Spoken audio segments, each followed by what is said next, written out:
దక్షిణ గాజాలోని రఫాలో శరణార్థి శిబిరంపై ఇజ్రాయెల్ వైమానిక దాడి తర్వాత పిల్లలతో సహా చాలా మంది ప్రాణాలు మృత్యువాత పడ్డాయి.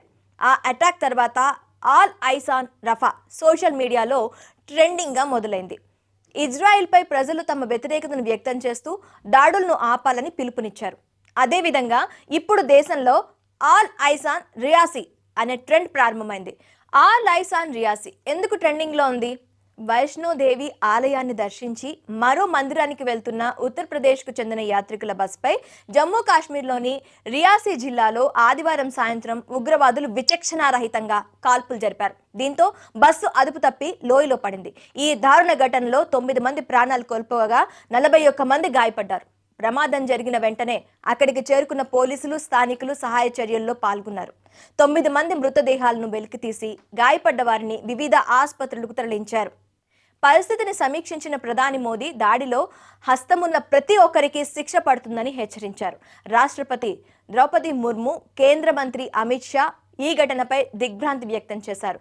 కాంగ్రెస్ అధ్యక్షుడు మల్లికార్జున్ ఖర్గే, అగ్రనేత రాహుల్ గాంధీ, ప్రియాంక గాంధీ ఈ దాడిని ఖండించారు. దేశ ప్రజలు కూడా తీవ్రవాద దాడిని తీవ్రంగా ఖండిస్తూ వస్తున్నారు. ఈ విషాద ఘటన యావత్ దేశాన్ని దిగ్భ్రాంతికి గురిచేసి విషాదాన్ని నింపింది. దాడికి సంబంధించిన వివరాలు వెలువడగానే బాలీవుడ్ తారలతో సహా పలువురు ప్రముఖులు తమ సంతాపాన్ని తెలియజేయడానికి, హింసను ఖండించడానికి సోషల్ మీడియాను వేదికగా చేసుకున్నారు. ఆల్ ఐస్ ఆన్ రియాసీ పేరుతో తమ అభిప్రాయాలను పంచుకుంటున్నారు. ఎంపీ కంగనా రనౌత్ తన ఇన్స్టా హ్యాండిల్లో దాడి ఘటనపై తీవ్రంగా స్పందించారు. వారు వైష్ణోదేవి దర్శనం కోసం వెళ్తున్న వారిపై హిందువులు అనే కారణంగా ఉగ్రవాదులు కాల్పులు జరిపారని ఆవేదన వ్యక్తం చేశారు.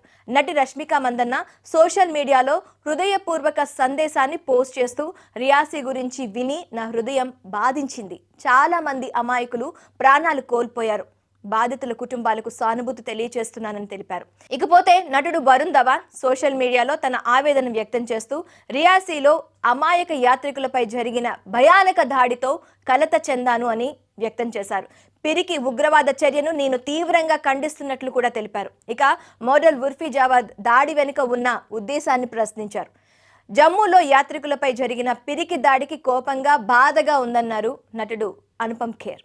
ఈ దాడిపై వివిధ వర్గాల నుంచి నిరసనలు వెల్లువెత్తాయి. రియాసీ జిల్లాలో యాత్రికుల బస్పై జరిగిన దాడికి పాకిస్తాన్ నుంచి కార్యకలాపాలను నిర్వహించే ద రెసిస్టెన్స్ ఫ్రంట్ ఉగ్ర సంస్థ బాధ్యత వహించింది.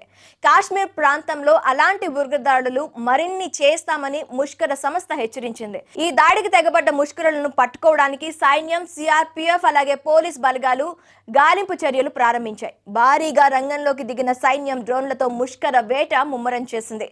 ఈ దాడిలో మరణించిన వారి కుటుంబాలకు 10 లక్షల చొప్పున గ్రేషియో ఇస్తామని జమ్మూ కాశ్మీర్ లెఫ్టినెంట్ గవర్నర్ మనోజ్ సిన్హా ప్రకటించారు. అలాగే గాయపడిన వారికి 50,000 చొప్పున పరిహారం ఇస్తామని తెలిపారు.